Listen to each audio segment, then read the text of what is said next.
बड़े मिसाइल हमले की तैयारी में है ईरान। अंडरग्राउंड मिसाइल बेस के रास्ते खुले हैं।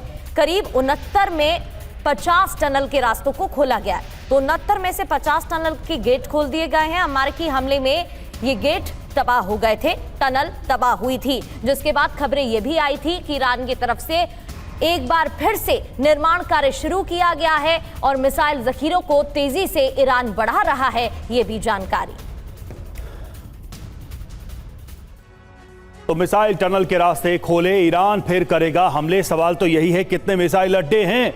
तो देखिए 18 मिसाइल अड्डे हैं और यहां पर कितनी मिसाइलें हैं, 1000 से ज्यादा मिसाइलों को स्टोर किया गया है। कैसे मिली जानकारी, ये जानकारी वापस, ये जानकारी बाहर कैसे आई? सैटेलाइट इमेजेस के जरिए ये बात सामने आई है, ये दावा किया गया है। TV9 की जानकारी ये है कि 69 टनल पर यूएस हमले हुए, 50 टनल के रास्ते खुले हैं। 2 महीने में टनल बहाली हो जाएगी और बड़े हमले की तैयारी में है ईरान। ये CNN का दावा है। बिल्कुल। और तिवारी सर, जिस तरीके से तैयारी की जा रही है ईरान की तरफ से, लग रहा है कि ईरान ये जानता है कि अगर बातचीत हो जाती है फिर ठीक है, अगर नहीं बातचीत बनती है या सहमति नहीं बनती है तो फिर क्या करना है। और दूसरी बड़ी बात, दूसरा बड़ा सवाल ये है सर कि अगर IRGC के पास पूरी तरह से नियंत्रण हो जाएगा, कंट्रोल हो जाएगा, अगर ऐसा होता है तो इस स्थिति में आगे क्या आसार दिखते हैं, फिर आगे क्या होगा? क्योंकि IRGC तो कभी नहीं चाहेगा कि अमेरिका के सामने झुके या कोई बात हो। प्रगति देखो, IRGC एक ऑर्गेनाइजेशन है जो ईरान के लिए लड़ रहा है, लेकिन ईरान का हित के बारे में भी उनको भी ध्यान है, उनको भी ख्याल रहेगा कि लड़ के तो खाली तबाही होगी, ईरान की तबाही होगी। तो लेकिन IRGC जिस तरीके से कंट्रोल कर रहा है वो अमेरिका को बराबरी दिखाना चाहता है। अमेरिका को डिस्ट्रॉय तक कर नहीं पाएगा क्योंकि अमेरिका के जो बेसेस हैं उन्हीं को डिस्ट्रॉय करेगा। और इस डिस्ट्रक्शन से सबसे ज़्यादा असर किसको पड़ेगा? जो अरेबियन नेशंस हैं जिनके ऊपर जिनका बेसिस पड़े हुए थे, वो उनकी आर्थिक स्थिति ऑलरेडी बहुत ख़राब हो चुकी है। उनकी ग्रोथ -8% हो गई है, सब कुछ तबाह हो रहा है। वो अभी जितना पैसा बनता था सब खत्म हो रहा है। तो IRGC तो ये कंट्रोल करेगा ही, लेकिन IRGC को ये दिखाना हमेशा कि हम मेमोरेंडम ऑफ अंडरस्टैंडिंग जो साइन करेंगे, हम झुक के साइन नहीं करेंगे, बराबरी पर साइन करेंगे।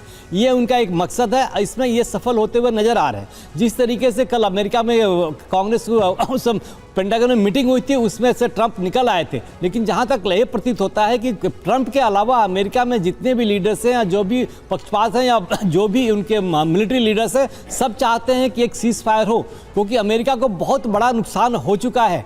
कहीं 42 जहाज जा चुके हैं उनके, भले 15 बॉडी बैग कहते हैं, लेकिन कई एस्टिमेट ऐसे करें कि उनके कम से कम 300 साढ़े 300 जवान मारे जा चुके हैं, जिसको अमेरिका ने छिपा के रखा हुआ है।